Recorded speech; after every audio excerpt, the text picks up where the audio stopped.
Então, furacão é um animal extremamente feroz, essencialmente marinho, né? Não se forma um furacão em cima do continente. Então eles se formam normalmente sobre o oceano, nas regiões de água quente, e eventualmente eles podem atingir o continente. Mas ao chegar no continente ele morre rapidamente. Por que morre? Basicamente porque a fonte de calor dele vem da evaporação da água e do calor da água. No continente você não tem tanta evaporação.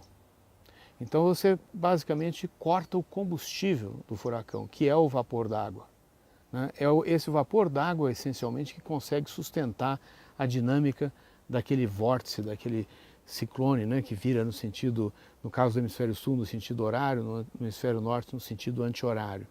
Tirou a evaporação aqui de baixo, que é o que acontece quando o furacão entra no continente, o animal morre.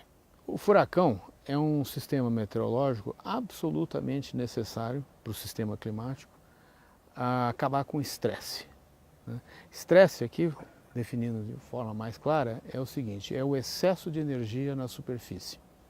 A radiação solar que chega na superfície aquece a superfície, considerando o oceano, aquece a água do mar, e isso deixa a atmosfera muito instável. Então a atmosfera tem que dar alguma solução, tem que transportar calor da superfície para cima. Nesse processo, poderia fazer, por exemplo, através da organização de um número muito grande de nuvens. Nuvens são extremamente eficientes para fazer esse transporte de calor, tirar o excesso de calor da superfície e jogar para cima.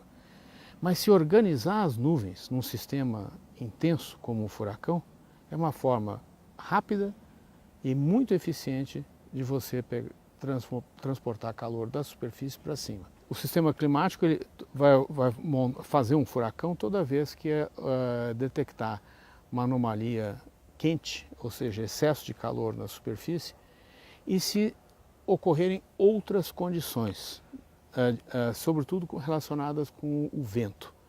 Por exemplo, furacão, normalmente ele só se forma em regiões onde o vento varia pouco com a altitude, ou seja, ele sopra sempre da mesma direção. Tem outras condições também, por exemplo, se a atmosfera estiver muito seca, também não dá para formar um furacão, porque se estiver muito seco, a nuvem, quando ela começa a crescer, ela vai encontrar um ar seco e simplesmente aquela água líquida que está ali na nuvem vai evaporar. E daí vai esfriar e o furacão não cresce. Então, normalmente, os furacões se formam nas regiões oceânicas, onde tem água quente, e a água quente não somente na superfície, tem que ter pelo menos uns 100 metros de profundidade no oceano, com água acima de 27 graus. Por que tem tanta profundidade? Porque se você tiver água quente só nos primeiros metros, na hora que formar o furacão, que o vento começar a soprar de forma mais intensa, isso vai misturar a camada superior do oceano e vai trazer água fria lá de baixo aqui para cima. E aí, quando chegar essa água fria aqui em cima, isso simplesmente mata o furacão. Então os furacões é uma forma de aliviar o estresse da atmosfera.